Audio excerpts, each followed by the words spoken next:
अस्सलामुअलैकुम, welcome to Farooqui vlogs. आज एक अपडेट के साथ हाजिर हुआ हूँ। एक साहब ने मुझसे पूछा भी था कि अभी इस वक्त 144 जो है वो मिल रहे हैं 144 परमिट्स या नहीं। तो मैंने उनसे यही रिक्वेस्ट की थी कि मैं पर्सनली जाके ये चीज़ मालूम करूंगा, क्योंकि मेरी कोई फर्दर सोर्स ऐसी नहीं थी कि मुझे पता चले।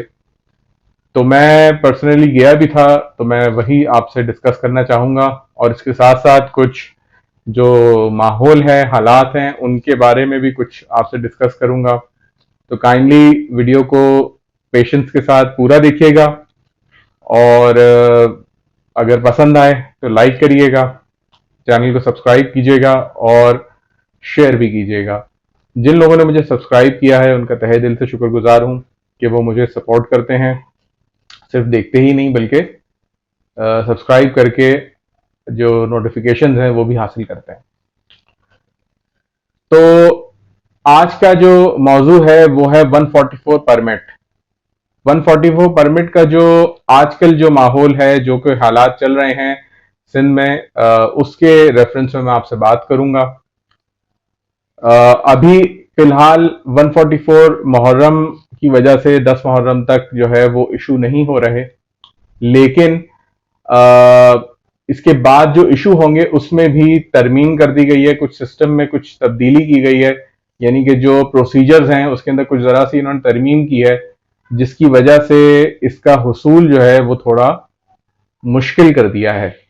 हर एक के लिए ये पॉसिबल नहीं है कि वो जो है खुद जाकर ये परमिट ले सके। मैं सबसे पहली बात ही ये करूंगा कि मैं जब इस दफा होम डिपार्टमेंट गया तो मैं खुद डिसअपॉइंट हो गया। Being a lawyer, being an advocate, मुझे बड़ी डिसअपॉइंटमेंट हुई कि हमारे जो ब्लैक कोट होता है उसकी भी एक रिस्पेक्ट होती है और मुझे वो नजर नहीं आई। साफ बात है, वहां पे एक जुडिशल ब्रांच भी है और मुख्तलिफ चीजें भी हैं जहां पे वकला का ही आना जाना होता है, लेकिन जो जिस तरह का माहौल पूरे के पूरे मुल्क में चल रहा है और जिस तरह का माहौल खुसूसी तौर पे हमारे सूबे में चल रहा है, वो बहुत ही हार्ट ब्रेकिंग है और कोई हिम्मत अफजा नहीं है। हमारे डिपार्टमेंट्स खुद ये चाहते हैं, या मैं ये कहूंगा कि हुकूमत हमारी खुद ये चाहती है कि लोग करप्शन की तरफ जाएं, ना कि आसानी बनाई जाए किसी सिस्टम में। ये मैं क्यों कह रहा हूं? ये मैं इसलिए कह रहा हूं, जो मैं आगे जाके आपको तरीक़ाकार बता रहा हूं 144 परमिट के हुसूल का, वो आप खुद उस चीज से एनालाइज कर सकते हैं कि मैं ये बात गलत नहीं कह रहा। और अगर ये मेरी बात साहिब इख्तिदार लोग जो हैं उन तक ये बात पहुंच रही है, तो उनसे ये मौदबाना रिक्वेस्ट है कि इन चीजों को सहल बनाएं, आसान बनाएं, हर इंसान की पहुंच में बनाएं, ना कि ये कि आप उसे मुश्किल तर करते चले जाएं। पहले का जो प्रोसीजर होता था 144 का, वो बहुत ही सिंपल प्रोसीजर था। आप एक सिंपल एप्लीकेशन लेके जाते थे और वो जो है, जैसे मेरा एक वीडियो भी मौजूद है उसके ऊपर, तो मैं उसको रिपीट भी करना चाह रहा था, लेकिन ये मामला हो गया तो वो चीज अब तब्दील ही हो गई है वो सिस्टम में। तो पहले क्या प्रोसीजर था, वो ये था कि आप अपनी एक सिंपल एप्लीकेशन, अगर आप एक वकील, डॉक्टर, इंजीनियर या एक आम आदमी हैं, कोई बिजनेस करते हैं, तो अपने लेटर हेड पर, अगर आपके पास अपना लेटर हेड है तो अपने लेटर हेड के ऊपर आप एक एप्लीकेशन ले जाते थे, वरना एक सादे कागज पर भी एक दरखास्त ले जाते थे और उस दरखास्त की एडिशनली आप एक कॉपी करा लें, बेहतर है, लेकिन ना कराएं तो कोई हर्ज नहीं था, क्योंकि वो दरखास्त सिर्फ और सिर्फ जमा होती थी और उसके बदले लेटर मिलता था।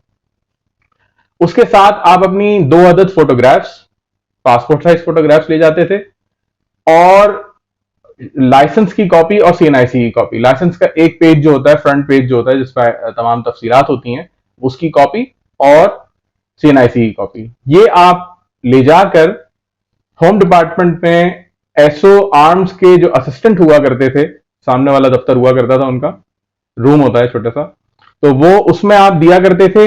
वो आपको एसओ के पास भेज देते थे डायरेक्टली। उस एप्लीकेशन को कुछ भी नहीं करते थे, वो डायरेक्टली एसओ के पास भेज देते थे।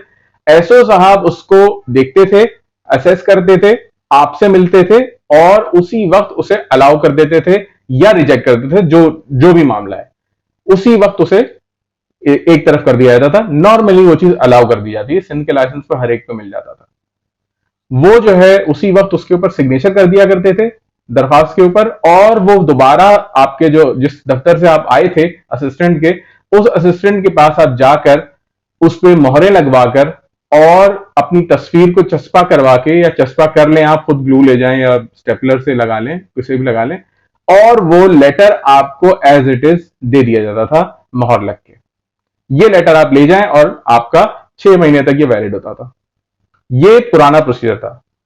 अब जो प्रोसीजर किया गया है वो प्रोसीजर है कि आप वही दरखास्त ले जाएंगे और तमाम डॉक्यूमेंट्स इंक्लूडिंग आपके सीएनआईसी, जो आपका लाइसेंस की कॉपी, लेटर हेड के ऊपर दरखास्त, और इसको जो है आप इन सब की एक कॉपी और बनाएंगे आप रिसीविंग के लिए। वो आप जमा करा देंगे आरएनआई जो सेक्शन है, यानी कि उनका जो रिकॉर्ड्स का सेक्शन है या जहां पे रिसीविंग होती है, वहां पर आप ये जमा करा देंगे। उसकी बनेंगी समरीज, जैसे कि लाइसेंस की समरी बनती है वैसे इसकी समरी बनेगी। अब एसओ के पास ये डायरेक्टली इख्तियार नहीं रखा हुआ कि वो आपको 144 परमिट इशू कर दे। वो क्या करेगा, समरी बनाकर होम सेक्रेटरी को भेज देगा, और होम सेक्रेटरी साहब उस समरी के ऊपर 144 परमिट इशू करेंगे। अब ये प्रोसीजर जो है, इसमें आपके कितने चक्कर लग जाएंगे? 1 से 2, 3 या इससे ज्यादा भी हो सकते हैं।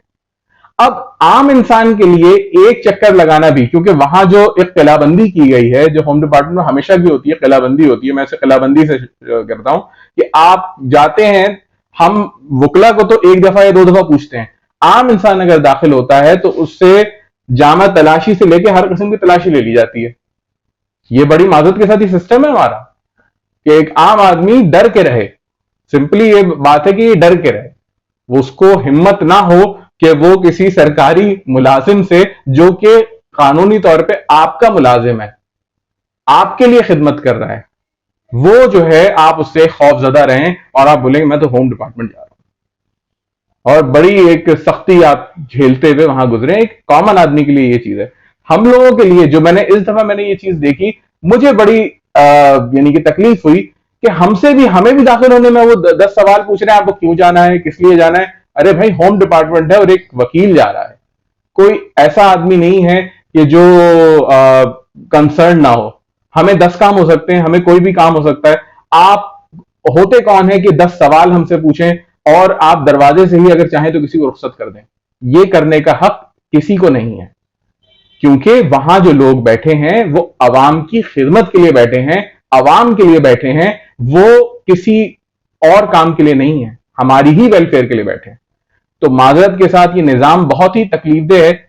आखिर में ये बात भी कहता चलूंगा कि मैं 144 के वीडियोस भी बनाता हूं, 144 के बारे में बताता भी रहा हूं, लेकिन अगर दिल से मुझसे पूछा जाए, मैं सच्ची बात आपसे कहूंगा कि मैं इसको जस्टिफाई नहीं कर सकता कि सिंध में आपके पास कंप्यूटराइज्ड लाइसेंस होने के बावजूद आपको एक एडिशनली एक तकलीफ में मुब्तला किया जाता है कि आप एक 144 परमिट भी लें, जबकि लाइसेंस के अंदर वाज़ेह तौर पे लिखा हुआ है कि आप अपना weapon in a concealed manner carry कर सकते हैं, पोजेस कर सकते हैं। पोजेशन जो है, मैंने किसी एक वीडियो में कहा भी था बहुत शुरू में, कि पोजेशन जो है वो पर्सन के साथ होती है। मेरी चीज मैं पोजेस कर रहा हूंगा, कोई और नहीं पोजेस करेगा उसे, मेरी पोजेशन के लिए। तो license to possess a firearm है आपका। तो आप पोजेस करेंगे तो अपनी जात के साथ करेंगे ना, चाहे आप गाड़ी में हो, चाहे वो पर्सन पे हो, चाहे वो आप घर के अंदर हो। तो मैं बहैसियत एक वकील भी मैं इसको जस्टिफाई नहीं करता कि ये जो परमिट का एक हम लोगों ने एक सिस्टम बना लिया है, और हमारे गवर्नमेंट, खास तौर पे सिंध गवर्नमेंट ने जो ये सिस्टम बनाया हुआ है, गो के मुल्क भर में ये चीज इस तरह नहीं है। ये भी मैं आपको बता दूं, मुल्क भर में इस तरह नहीं है। सिंध के ऑल पाकिस्तान लाइसेंस, जो आपके पंजाब के ऑल पाकिस्तान लाइसेंस होते हैं, ये केपीके के जो कार्ड वाले लाइसेंसेस होते हैं, या मिनिस्ट्री ऑफ इंटीरियर के होते हैं, इनके अंदर हमें जरूरत नहीं पड़ती, क्योंकि ये ऑलरेडी कंप्यूटराइज्ड हैं और ये आपको इजाजत दे रहे हैं कि वेपन आप कंसील्ड मैनर में, यानी छुपा के, वेपन आया ना हो, आप इसे कैरी कर सकते हैं।